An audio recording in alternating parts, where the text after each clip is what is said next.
Fantastic Beasts and Where to Find Them, directed by David Yates, who was responsible for the last 4 Harry Potter films. And this time Daniel Radcliffe is nowhere to be found. Instead we've got Eddie Redmayne, Catherine Waterston, Dan Fogler and Colin Farrell. Basically, this one takes place in the 20s, long before any of the Harry Potter stories taken place, and centers around the character of Newt Scamander, who is a magi-zoologist, and he's come to New York basically to undertake a personal quest regarding one of the beasts that he has rescued. And in this timeline we find out that there's something sinister going on as well, involving Grindelwald, and it ties into the bigger story. Scamander gets sort of pulled into this scenario that he doesn't really want to be part of. So this film was set in the 20s, so there's already this completely different feel to all of the Harry Potter films that we've already seen. And they really did a good job of making that immersive and very sort of nostalgic. Another positive for me is that this film actually tackled a real issue. In those times in the real world we were dealing with apartheid and that sort of segregation in the world, and you find out that in the States wizards were not even allowed to mingle with what they call non-magis or muggles. They're not allowed to marry, have children, they'd be persecuted for it.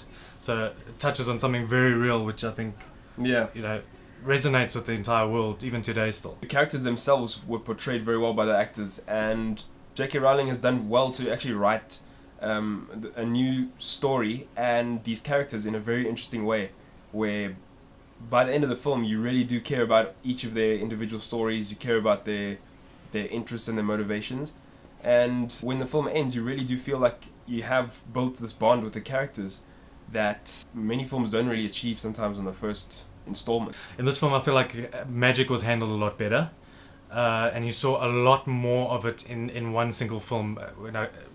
For me personally, when I compare it to the Harry Potter films, I feel they were quite light on the magic side of it, at least in terms of the dueling and spells type of thing. You see a lot more of it in this film. I think it's because this film starts off a lot darker already. There's already this tension compared to the Harry Potter universe. I think the creatures were touched on enough without becoming sort of like a BBC documentary. It's sort of what I fear this would become, is that it would be like Newt Scamander would become the new David Attenborough just in the Harry Potter universe sort of thing. And it didn't. They were just they were involved enough. Personally, I could have done with a little bit more attention and focus on the creatures themselves. I've seen the film twice now, and I enjoyed it a lot more on the second viewing. On the first one, I did feel a little bit like the creatures were like too sidelined in a way, and obviously you can't just feature the entire film around him discovering the creatures and listing facts and names and stuff like that. But I felt like I could have done with a little bit more detail on the creatures themselves and perhaps a couple more facts about some of them. So we're going to touch very lightly on the very few negatives of this film.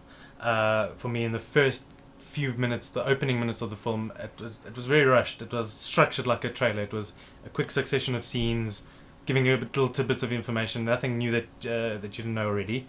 So it was a bit of a slow beginning to the film.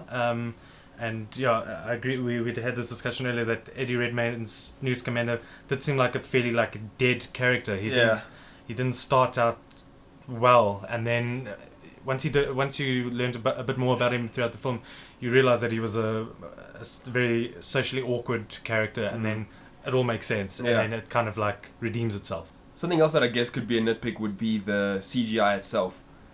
It's not terrible, but there are elements where I found that they were a little bit too obvious. There were certain creatures, and I think even some of the green screen at certain points for me wasn't altogether convincing. And obviously with a film with the budget that this one has, like, you can't really say that there's an excuse for that. Obviously there had to be CGI, but regardless, I feel like it could have been a little bit more convincing. As for the acting, Eddie Redmayne did a great job with Newt Scamander. Like we said earlier, for the first half an hour it was a little bit shaky. He almost felt like very not there, like a little bit non-responsive. But then as it goes along, you start to understand why he is the way he is.